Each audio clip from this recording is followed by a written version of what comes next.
Hello साथीहरू, welcome Aisa Rai blog.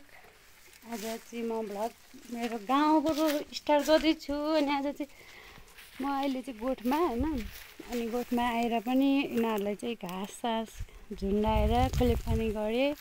चाहिँ हाम्रो रानीहरू हो क्या, रानीहरूलाई सुक्खा त दिनै पर्यो साथीहरू, के कस्तो साथीहरू।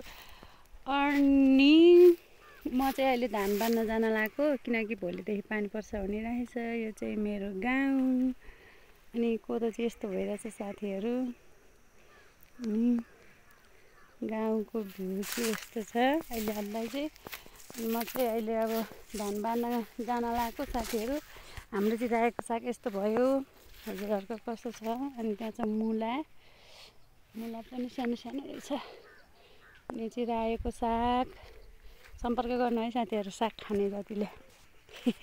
साग अनि यो चाहिँ कोदो साथीहरू। हाम्रोतिर चाहिँ घाँस यस्तो पाउँछ, यस्तो घाँस काटेर हाल्ने हो। यसलाई चाहिँ नेपियर घाँस भन्छन् हाम्रोतिर, हजुरहरूकोतिर के भन्छ। अनि कोदो चाहिँ यस्तो भइरहेछ साथीहरू। अनि यहाँ पनि छ साथीहरू साग, थरी राख्ने साग। यहाँ चाहिँ सिमी फलिराखेको रहेछ। आजभोलि गाउँघरतिर साग सिमी यस्तै हो है। यहाँ चाहिँ भर्खर यस्तो फल्न लाग्छ सिमीहरू। अनि त्यता पनि फल्न लाग्छ साथीहरू। अनि तोरीको साग पनि त्यस्तो भएछिन्। अनि कसलाई साग मनपर्छ भन्नु होला, कमेन्ट गर्नु होला है साथीहरू। अनि म त हिजो गाडीमा आएको, यस्तो खुट्टा दुखेको छ र ओह्रालो झर्नै नसक्ने भएको थियो साथीहरू, खुट्टा दुखेर। अनि बल्ल आएको माथिबाट हिँडेर। अनि त्यसपछि अहिले चाहिँ लास्टै खुट्टा दुखेर हिँड्न नसक्ने अवस्था भइरहेको छ नि। अनि यहाँ चाहिँ फर्सी चाहिँ यस्तो भएर बसेको छिन्, हाम्री कान्छी फर्सी, जेठी फर्सी होला नि यिनीहरू। अनि यो चाहिँ मेरो बारीको काउली साथीहरू। काउली चाहिँ यस्तो भइरहेको छन्, हजुरहरूकोतिर कत्रो भयो, हाम्रो चाहिँ भर्खर यस्तो। अनि यो चाहिँ लसुन। अनि यो चाहिँ तोरीको सागै साथीहरू, तोरीको साग। अनि यहाँ हल्का टमाटर पनि रोपेको थियो साथीहरू। टमाटरको अनुहार चाहिँ यस्तो भएछ। अनि यो चाहिँ तोरीको साग। अनि यो चाहिँ मुला, माथिको मुला छुट्टै साथीहरू। यो मुला चाहिँ भोलि पर्सि बेच्नुपर्ने हुन्छ कि साथीहरू। यहाँ चाहिँ दुःख गऱ्यो भनेदेखि, हाम्रो गाउँतिर चाहिँ दुःख गऱ्यो भनेदेखि जे पनि बेच्न पाइन्छ। अनि यस्तै छ साथीहरू गाउँघरको जिन्दगी। खोर्सानी पनि पाएको छ लटरम्मै, के हो यस्तो जुनीमा टिप्न नि भ्याइएको छैन खोर्सानी। आमालाई गाह्रो छ खोर्सानी टिप्न नि नभ्याइ छ साथीहरू। अनि लसुन चाहिँ उम्रिसकेर रहेनछ। अब म लागेँ खेततिर साथीहरू, अब खेतमा जाने। अनि धान बाँध्नुपर्छ। अब खासै सहरिया त होइन साथीहरू म, तर पनि के गाउँमा हिँड्न नजान्दा चाहिँ आफूलाई नि लाज पो लाग्दो रहेछ। यता पनि छ साथीहरू तोरी। अब गाउँघरतिर त धम्माधम्मी अहिले त धान भित्राउने अनि कोदो टिप्ने बेला भयो साथीहरू। तर हाम्रो चाहिँ कोदो अलिक हरै छ, टिप्ने बेला भइसकेको छैन। कोदोको बालाहरू यस्तै चाहिँ हरियै छन्। अब कोदो टिपेर बाख्रालाई नल हाल्नुपर्छ साथीहरू। अनि यो चाहिँ टिप्नु पर्ने हुन्छ। अनि हिँड्न नसक्ने अवस्था। गाउँको बाटो हेर्नु नि साथीहरू, यस्तो छ बाटो। अनि यस्तो बाटोमा हिँड्न चाहिँ साह्रै गाह्रो हुने कि साथीहरू, के गर्नु। खासै गाउँले के सहरिया त होइन, गाउँमै बसेर दुःख गरे पनि हिँड्न चाहिँ साह्रै गाह्रो हुने रहेछ साथीहरू।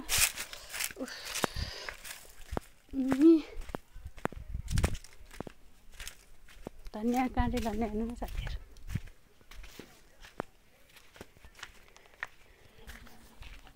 दिदी बाटो एकदमै गाह्रो के साथीहरू। यस्तो बाटो हिँड्न चाहिँ, यस्तो काठमाडौँ बसेर आएर 1-2 महिना काठमाडौँ बसेर चाहिँ हिँड्न गाह्रो हुने के होला यो जिन्दगीमा। थेट लाजै लाग्छ हौ भन्न पनि। कहिले त यतातिर त लास्टै हरियो रहेछ नि कोदो, पाकिसक्यो होला भनेको त पाकेको रहेनछ साथीहरू कोदो चाहिँ। अनि यो चाहिँ मेरो डल्ले कोदो होइन कोदो ओ डल्ले कोदो के छ ए कोदो बारा होइन नि साथीहरू यतातिर चाहिँ कोदो रोपे पनि होइन वस्तुलाई मात्रै दिन्छन् कि मान्छेहरूले चाहिँ कोदोको ढिँडो खाँदैन उनीहरूलाई चाहिँ यतातिरको मान्छेलाई चाहिँ धेरै जस्तो मकैको ढिँडो मात्रै मनपर्छ कोदोको ढिँडोहरू मन पर्दैन कि साथीहरू त्यहाँ हेर्नु न फर्सी कत्रो पाकेको त्यही भएर कोदो पनि बाख्रालाई घाँसको लागि मात्रै रोपेको हुन्छन् कि साथीहरू यता चाहिँ अस्ति मैले यत्रो सर्प भेटेको डर लाग्छ हौ फोटोमा के गर्नु हो साथीहरू यस्तै छ जिन्दगी तमानामा हिँड्दैछु साथीहरू यस्तै हो गाउँले जीवन मास निफान्दै हुनुहुन्छ साथी अनि उहाँ चाहिँ एकदम नै दयालु मायालु छुच्ची सासु हुन् हाम्रा साथीहरू अनि अहिले चाहिँ म मेन बाटोमा आइपुगेको छु अनि म तपाईँहरूलाई के देखाउँछु अरे खेत देखाउँछु आया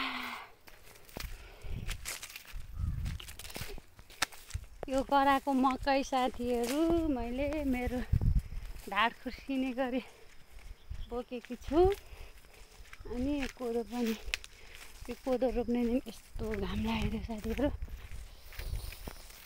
त्यो कहिले बिर्सिन्न अनि के साथीहरू आज नौलो कुरा चाहिँ के छ भने उहाँकै हाम्रो खेतनिर अस्ति नै दसैँको पानीले क्या अनि त्यो गाडेको मान्छे निकालेको रहेछ होइन अनि त्यो मान्छे चाहिँ निकालेर भलले ल्याएर हाम्रो काकाको खेतमा ल्याएर राख्दैछ अनि त्यो मान्छे गाडमा पुलिस आएको थियो त्यो हेरेर बसेको त्यही भएर म यतिखेर हुँदैछ गाइडहरू के गर्नु अप्ठ्यारो बाटो आइहाल्यो फेरि बाटो खेतमा जाँदैछु म चाहिँ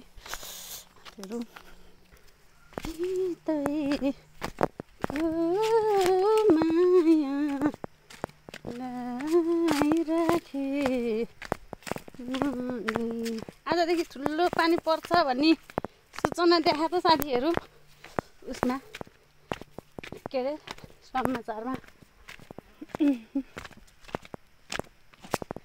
एकको कुरा गर्नु छ र बाटो त बाटोमा त एकदम खुट्टा त खतरा दुखेको नि साथीहरू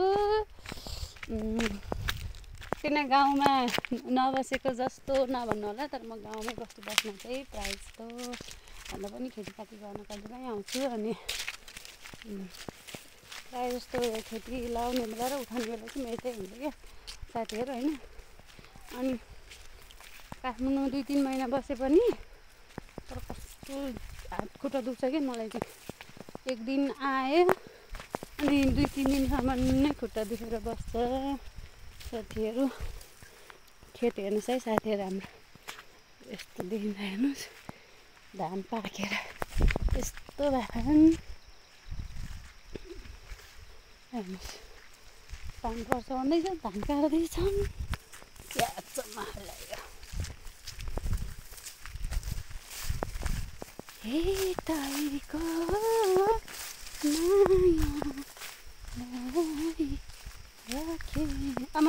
हेर्नुहोस् न साथीहरू घाँस दामी घाँस देखेर चाहिँ त्यसरी हात्तीले हाल्छ कि कटाङ लागिहाल्नु क्या धान काट्दै गरे साथीहरू चाहिँ खेत पानी पर्छ भन्दै धान काट्दै गरिरहेछन् फेरि यो खोला चाहिँ तर्न चाहिँ साह्रै गाह्रो ल खेतको बाटो चाहिँ यस्तै म त हेर्नुहोस् न फेरि यतातिर धान फेरि हरियै छ धान काट्ने कहिलेदेखि आज मास भएर काट्दै हुनुहुँदो रहेछ त हजुर अनि पानी आउँछ भन्छन् के गर्ने होला पाकेछ है मजाले धान हजुर पाकेछ बाटो त अहिले त सजिलो भएछ नि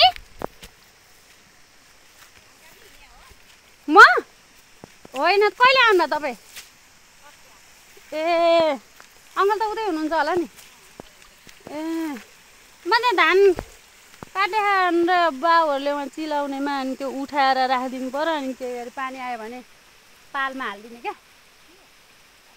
धान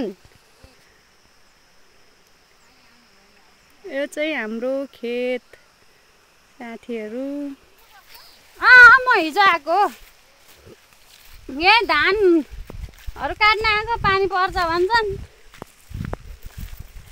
दाइ पानी पर्छ भन्दै धान काट्दै हो पानी पर्छ भन्दै धान काट्दै गरिरहनु भएको त साथीहरू यो चाहिँ हाम्रो गाउँको खेत है ल साथीहरू